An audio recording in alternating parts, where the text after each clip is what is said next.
All right, everyone. So the image you're seeing above was obtained by WrestleTalk, and it's a picture of Tony Khan and Shane McMahon in a private meeting. So they went on to do a report on it, and this is from WrestleTalk.com and basically Fightful Select. So we're going to read from the report. WrestleTalk and Fightful have learned that AEW CEO Tony Khan had a private meeting with Shane McMahon this week. We can report that the meeting took place in an office at a private Arlington airport on Monday, July 29th, 2024. You can see a photo of McMahon and Khan together below. Sean Ross Sapp of Fightful has confirmed with sources that the meeting did take place with Khan and McMahon discussing possibilities moving forward. Sapp noted that Khan had been open to talking with McMahon for a while, but it's believed they'd never met or even spoken before the rumors about McMahon possibly joining AEW emerged recently.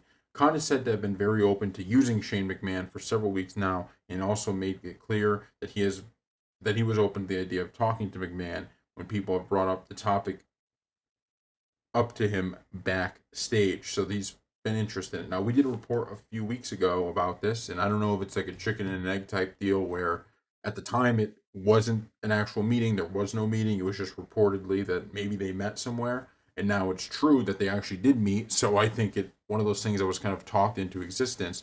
But when the first report came out, we warned Tony Khan about this is that sometimes there's opportunities that are fantastic for the company that also have there's also this huge risk factor.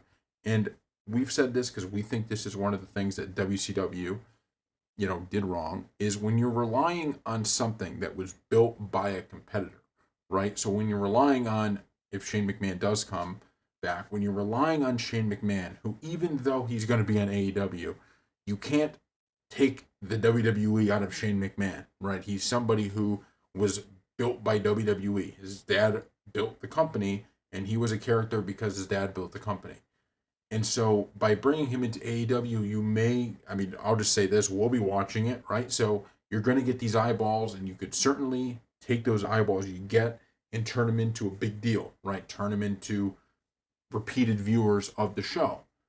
But it also means that you're building your success off of something else, right? And if you're unable to continue the streak, then it goes by the wayside, right? This was the story, and granted, there were other factors too, but this was the main story of WCW.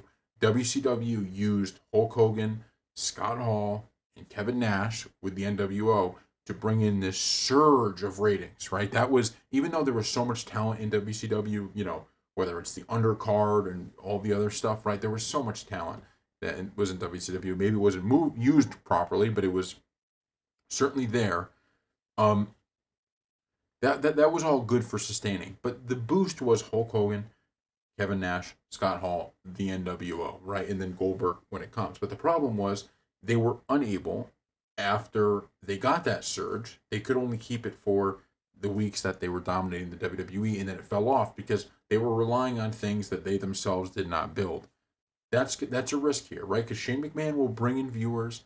He's going to bring some excitement, but if that excitement only lasts 3-4 weeks, it ends up almost hurting your brand, right? Because now it's like, oh my god, so now you see the ratings tank, and it's like this. It's going to be a bad look for the company, right? So if they go through with this and Shane McMahon has some sort of meeting and it's or some sort of appearance on AEW and he becomes part of a storyline, they can keep those ratings up. This will be a home run hit. If not, it's going to be pretty embarrassing for the company. So thank you all for watching, and we'll see you next time.